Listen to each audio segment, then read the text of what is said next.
Alors, chers amis, dans cette présentation d'aujourd'hui, je vais juste vous montrer la relation entre l'histoire de M. Balthazar ainsi que la fiscalité numérique. Alors, comme vous le savez très bien, M. Balthazar, c'est quelqu'un qu'on avait appréhendé avec plus de 400 vidéos à caractère controversé. Alors, ces vidéos ont suscité une curiosité mondiale. Ces vidéos ont été publiées dans plusieurs plateformes en ligne, entre autres sur YouTube, sur TikTok, sur Facebook et autres plateformes en ligne. Maintenant, la question qu'on va se poser ici en tant que fiscaliste, est-ce que ces vidéos sont susceptibles de générer des revenus imposables? Est-ce que les vidéos de M. Balthazar peuvent générer des revenus imposables?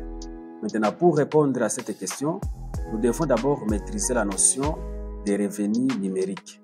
C'est quoi un revenu numérique? C'est tout simplement un revenu ou un gain qu'on peut obtenir soit à travers les activités réalisées sur les plateformes en ligne ou à travers les technologies numériques. Entre autres, on peut avoir des revenus publicitaires soit réalisés sur YouTube, soit sur TikTok, sur Facebook et autres plateformes en ligne. On peut avoir des revenus numériques provenant des ventes en ligne ou soit des services numériques et autres types d'activités. Maintenant, pour les cas des vidéos de M. Balthazar, ces vidéos peuvent générer des revenus numériques sous forme de revenus publicitaires. OK? Parce que ces vidéos ont été publiées dans différentes plateformes en ligne et pour chaque vidéo, il y a eu la réalisation d'un certain nombre de vues.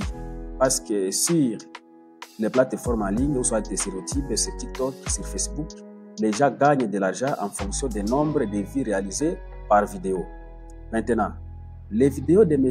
Balthazar, comme ça a été publié par plusieurs youtubeurs et par plusieurs tiktokers, cela évidemment a réalisé beaucoup de vues et en fonction de ces vues, on peut gagner de l'argent. Bon, malheureusement, dans le contexte congolais, la RDC jusque-là, c'est un pays dans lequel on ne peut pas monétiser les plateformes en ligne comme YouTube, TikTok, Facebook, ainsi de suite. On ne sait pas si c'est une politique mondiale ou bien internationale. On veut tout simplement bloquer la RDC de ne pas bénéficier, n'est-ce pas, de ce genre de revenus.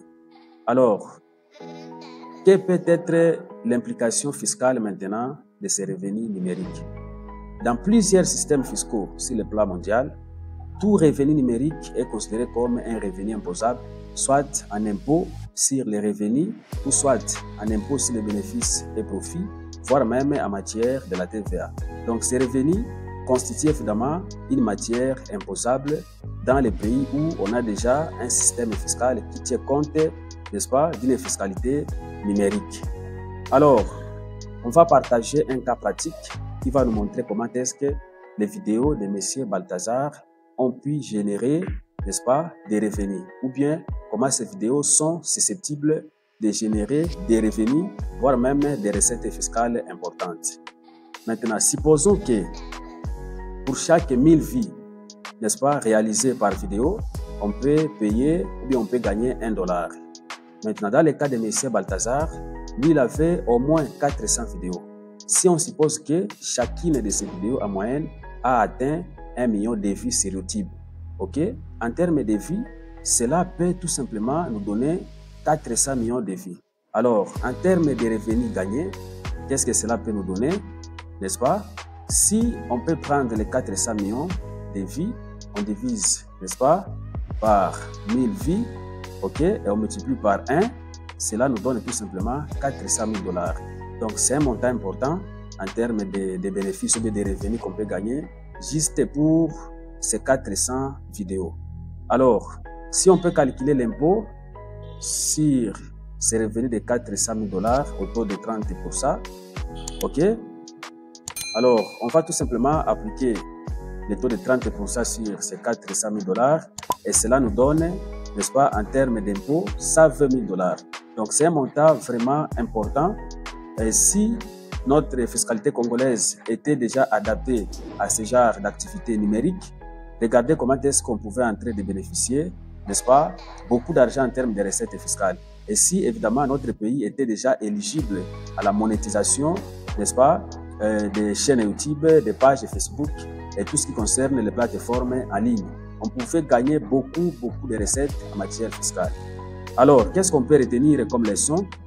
Fiscalement par là, s'il y a des pays dans lesquels il y a déjà une fiscalité numérique qui est déjà opérationnelle, ou dans d'autres pays qui sont en train de voir comment mettre en place ce genre de fiscalité, ces pays doivent beaucoup plus travailler sur la modernisation fiscale. Il faut voir comment introduire beaucoup de réformes fiscales pour que les administrations fiscales de ces pays soient capables de bien surveiller de plus en plus les revenus réalisés dans le secteur numérique. Mais également, il faut que ce système fiscal soit capable d'élaborer ou bien d'établir un système fiscal qui aura une transparence, c'est-à-dire il faut que ce système fiscal soit capable de bien vérifier si toutes les activités numériques sont bien déclarées, si tous les revenus numériques réalisés dans différentes plateformes sont évidemment bien déclarés, surtout les plateformes en ligne.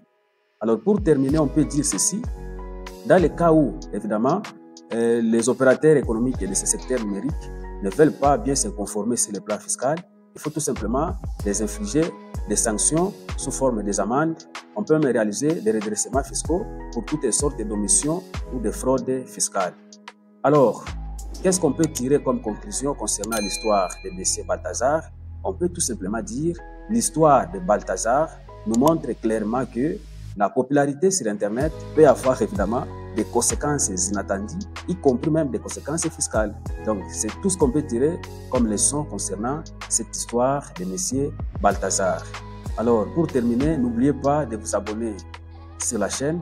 Cela va vous permettre tout simplement d'être au courant des nouvelles publications qu'on va mettre en ligne. Merci et à très bientôt.